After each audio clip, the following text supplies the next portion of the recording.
Hi everyone, in this video we are going to be going through the lecture for section 14.5. And 14.5 is titled The Chain Rule, and if you recall, the chain rule looks like this. It's written as dy over dt is equal to dy over du times du over dt. Okay, so that's what the chain rule looks like in Calc 1.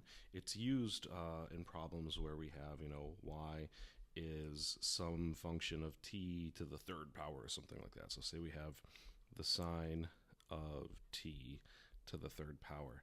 Then I can kind of break that apart into y equals u cubed, where u is the sine of t. That's kind of how we don't necessarily always write out that step, but we have y as some function of u is a function of t, and we use the chain rule and to take the derivative. So right, we have dy over du is 3u squared. Du over dt is the cosine of t. So then dy over dt, if I put those two steps together, is 3 times u, which is the sine of t, squared times the cosine of t. The dy over du times du over dt. We don't typically write out those steps, especially not once you get to be pretty proficient with the chain rule, but you could. That's conceptually what's going on there. Okay, so what does that look like in 3 dimensions? So here we have the chain rule with one independent variable, and we have z is a differentiable function of x and y on its domain, where x and y are differentiable functions of t on some interval. Then dz over dt is equal to dz over dx times dx over dt plus dz over dy times dy over dt. So that is the fancy schmancy chain rule in this section, or in Calc 3. And what I want you to notice there is that the derivative that we're taking is a regular derivative. Notice those are regular d's. And here the dx over dt and the dy over dt, those are also regular t's. But then also in there, we have in the chain rule step these curly d's, and those are partial derivatives. So what I said when we were first learning partial derivatives, we're going to have them kind of mixed together in the same problem. This is the case where we do. Okay, so we'll see with some examples how that works, but visually what we have going on here is we have z, which is a function of x and y, and we can take partial derivative dz over dx and dz over dy. All right, and then kind of branching off of that, we have dx over dt and dy over dt. Okay, so here we have, this is my x part of the function, this is the y part of the function, and then down here, this would be the t parts of the function. Okay, kind of a strange picture, but that's kind of showing you how it builds, right? X is a function of t, y is a function of t, so we take those two derivatives. Z, or x and y, z is a function of both x and y, so those are partial derivatives. Okay, so picture's a little bit strange. Maybe it confuses you more, maybe less. I'm not sure. But we'll see kind of how it works with examples. And the first example that we'll look at is we're given a function z equals x squared minus 3y squared plus 20, where x and y are both functions of t. So our our derivative dz over dt we'll find first, and I'm going to rewrite, oops, this is a regular derivative. I'm going to rewrite the chain rule from the last slide. Dz over dt is dz over dx times dx over dt plus dz over dy times dy over dt. And let's see, if we take our partial derivative of z first with respect to x, all we would get is 2x, because the other terms would both be constants and their derivative would be 0, times dx over dt. Now I'm looking at this function here. That would be negative 2 sine t plus dz over dy. So we're back over to z. Partial derivative with respect to y is negative 6 y to the first power times dy over dt. So we're over here, and our derivative is 2 cosine t. Okay, so we'll clean that up, but we'll also do one additional step in clean this up and simplifying. Is now we have our derivative z with respect to x's, y's, and t's. So we want the derivative just in terms of the variable t. So what I'm going to do now in cleaning this up is dz over dt is equal to negative 4, and I'm going to substitute what x is equal to. So x is equal to 2 cosine t times sine t. Okay, so that was the substitution. And then minus 12, y is equal to 2 sine t. That gets substituted right there, and then cosine t. So we could actually clean this up even further and simplify. And you notice, if you notice, there's a cosine t sine t and a sine t cosine t, so I can combine those together. Here I've got negative 8, here I've got negative 24. Negative 8 minus 24 is negative 32. Cosine t, sine t. Cosine t, sine t. There we go. Okay, so there is our partial derivative, or not partial, excuse me, our regular derivative of z with respect to t using the chain rule. Okay, then part A also wants you to find it at t equals pi over 4. So at t equals pi fourths, what do we have? We have the derivative of z with respect to t, evaluated at t equals pi over 4. Well, that's going to equal negative 16. Okay, and if you want to see the work for that, let's write that down.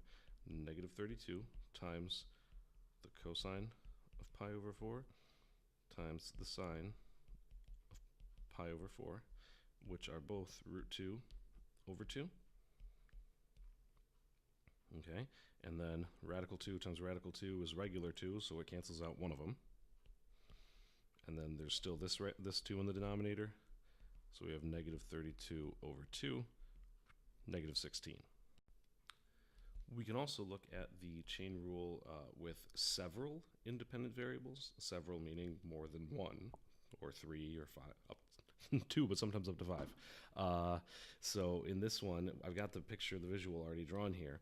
The difference with these several variables, right? We have dz over dx, dz over dy, but then our x and y are functions of more than one variable, s and t. So these now become partial derivatives. Partial derivative with respect to s, or the partial derivative with respect to t. Similarly for y, partial y with respect to s, partial y with respect to t. And then the formula there is given. The only real difference is that, well, what we need to look out for is, are we being asked for the partial of z with respect to s, or the partial of z with respect to t? And then everything on the right-hand side, those are all partial derivatives, because now our x and y equations, they have more than one variable in them. All right, and let's look at an example of what this looks like. We're given z is sine of 2x, cosine of 3y, x is s plus t, y is s minus t. And we need to find two partial derivatives, dz over ds and dz over dt.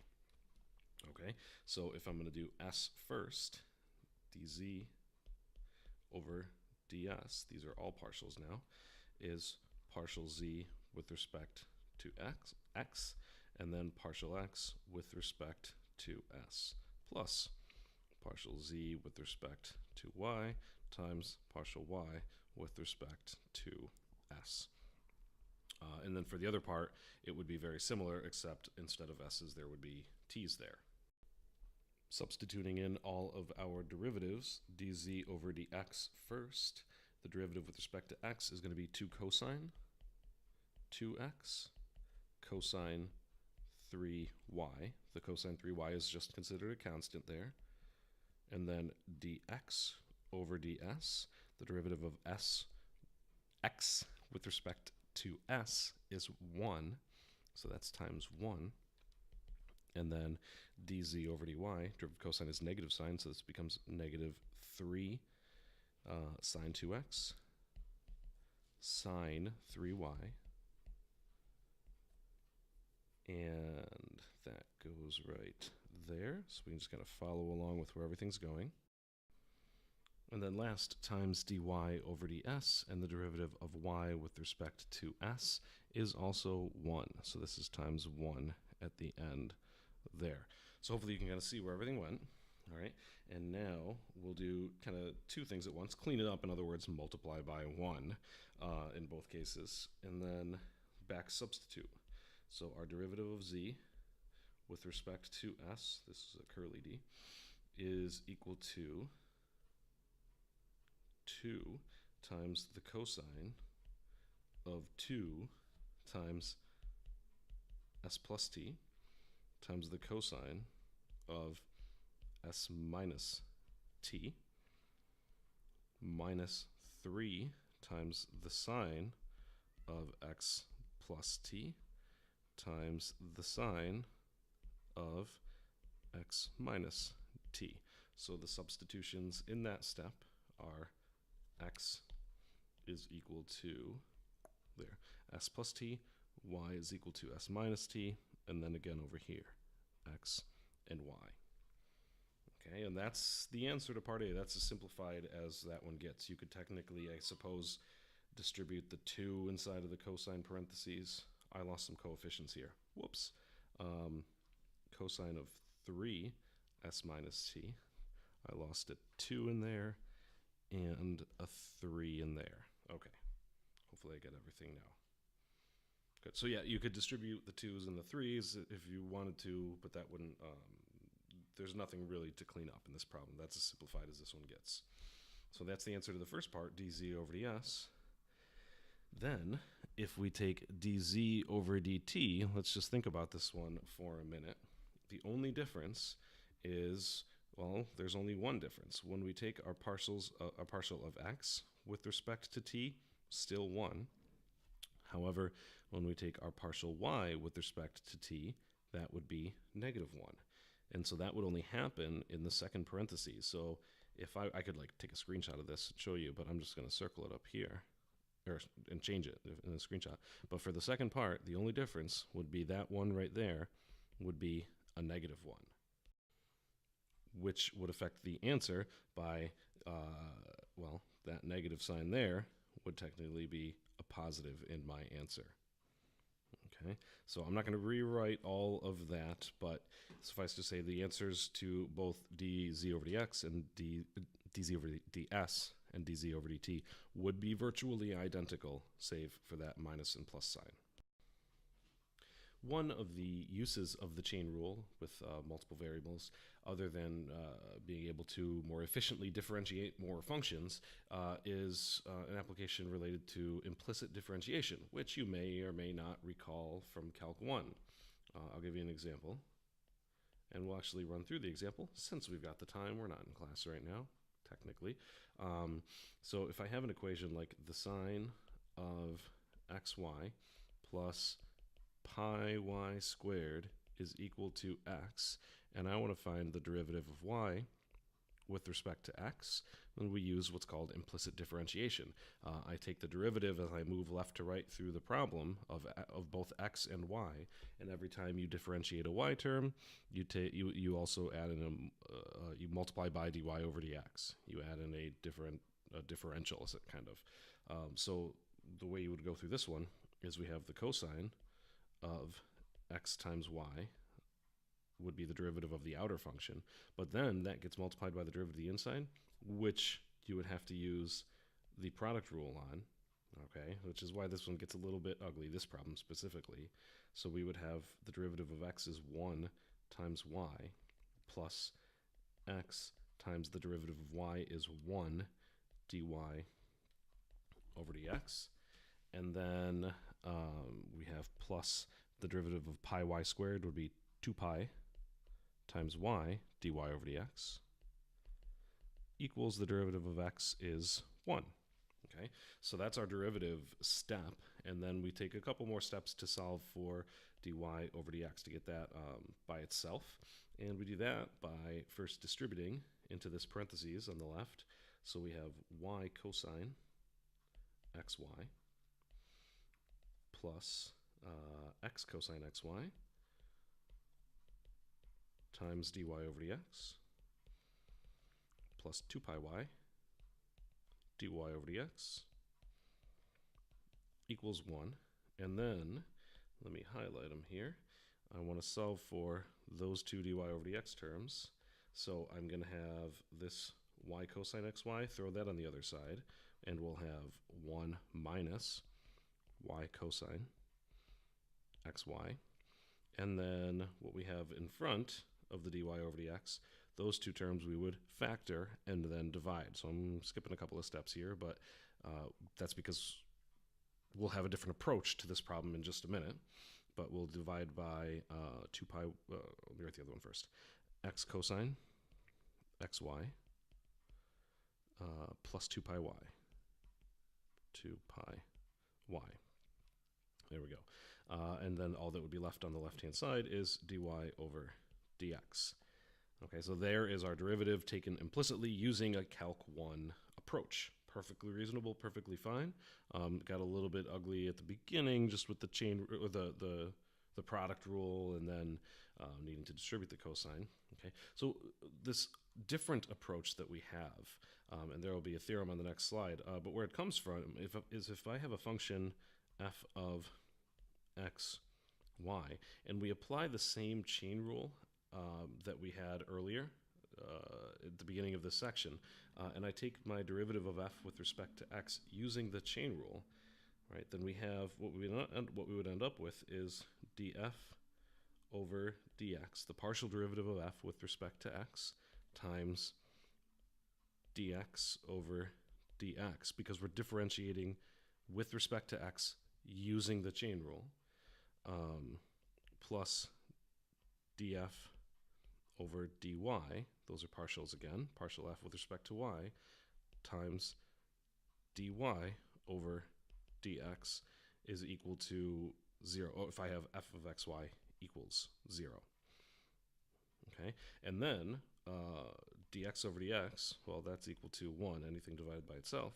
And if we solve for dy over dx, what we end up with is capital F sub x divided by capital F y, and it would be negative because the fx you'd subtract to get it on the other side. Okay, so it's a quick way to take the derivative implicitly using partial derivatives. If we apply this the chain rule process to a function of x and y, which is what we had in the problem at the top of the page. All right, and here it is, stated explicitly as a theorem, but it comes from just an application of the chain rule. So I have my f of xy equals 0, and then the derivative of y with respect to x is negative f sub x over fy. Okay, and those are both partial derivatives. And it's going to kind of simplify the process. Okay, so take that same example that we just did, and I want to know first what fx is, my partial with respect to x. Treat everything that's in terms of y as constants, and this becomes the cosine of xy times y, because I'm taking the partial with respect to x. And then my pi y squared becomes 0, because again, partial with respect to x, minus 1. And then fy is equal to the cosine of xy again. But now the x comes out because it's the partial with respect to y. Again, partial with respect to y, so we have a 2 pi y plus 2 pi y, and then the derivative of x is 0 because we're taking the partial with respect to y. Put those two pieces together, dy over dx is equal to y cosine xy minus 1 divided by x cosine xy, x cosine xy plus 2 pi y. And then, as long as I don't forget to throw the negative out in front of that, we're good. Which, if you check back to the earlier problem, it's almost the same answer, except I haven't distributed the negative in. Okay, so it's a different approach. It's slightly more efficient, but it's a formula to memorize. So we have now 2 different approaches to implicit differentiation. All right, so that is the end of 14.5. So you can start working on the homework for this section. If you have questions on it, on the homework, or on these notes, certainly ask them during class. Send me an email, see me in my office, any of those options. All right, thanks for watching.